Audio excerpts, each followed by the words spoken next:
sur linéaire. Je donne la parole à Monsieur David Guiraud.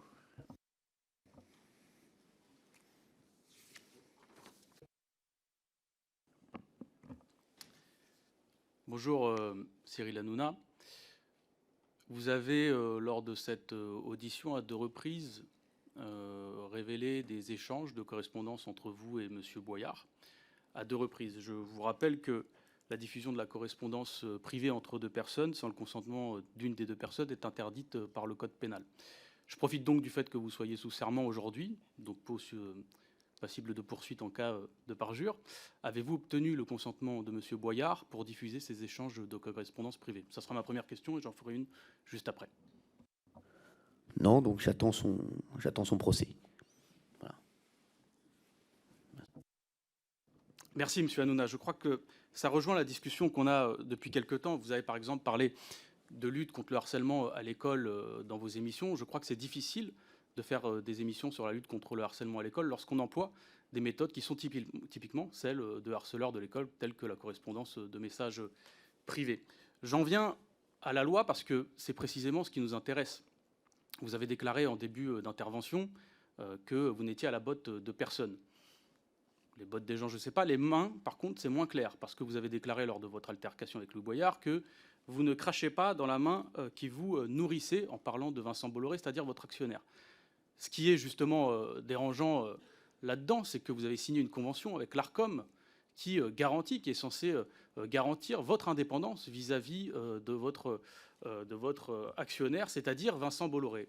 Ma question est donc la suivante. Les intérêts de M. Bolloré sont-ils supérieurs à votre obligation de respect de la loi?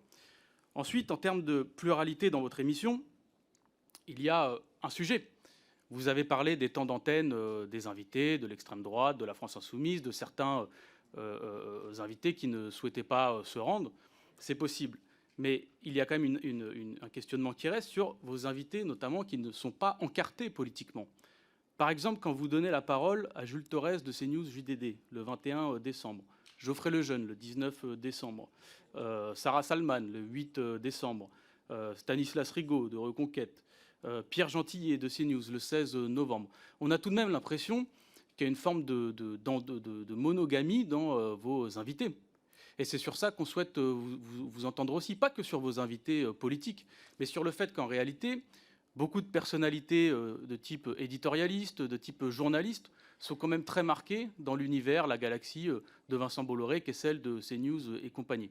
Et donc, en ce sens-là, en quoi est-ce que vous respectez, là aussi, vos obligations, qui sont des obligations vis-à-vis de la loi, Monsieur Hanouna, pas vis-à-vis de la morale ou autre, vis-à-vis de la loi, en quoi vous respectez vos obligations de pluralisme? Alors déjà, quand j'ai répondu, quand j'ai lu les SMS et les correspondances avec le Boyard, sachez que je répondais à la députée qui remettait en cause mes échanges et mon amitié avec Louis Boyard. Donc c'est dans ce cadre-là que j'ai répondu à Madame la députée. Concernant les différentes questions, déjà, Monsieur David Guiraud, je voudrais vous remercier d'être venu aussi souvent dans mes émissions et de m'avoir fait l'honneur d'être sur mon plateau de nombreuses fois, parce que on a passé des très bons moments ensemble et des moments de débat incroyables. Donc merci à vous, vous êtes vraiment un excellent intervenant en télévision et Les droits de but, Monsieur Hanouna. On espère que vous reviendrez. On espère que vous reviendrez. Monsieur Guiraud, on s'en passera. Oui, on espère qu'il reviendra bientôt. Merci. Sur la main qui nous nourrissait. On va revenir encore donc sur cette altercation avec Louis Boyard, puisqu'on a fait les 3/4 de cette audition là-dessus. Donc on va continuer. Sachez, Monsieur Guiraud, que moi, quand je suis invité chez quelqu'un, je viens pas cracher dans sa nourriture. Excusez-moi, je sais pas, moi j'ai des principes. Après, Louis Boyard n'a peut-être pas les mêmes que le mien, que moi.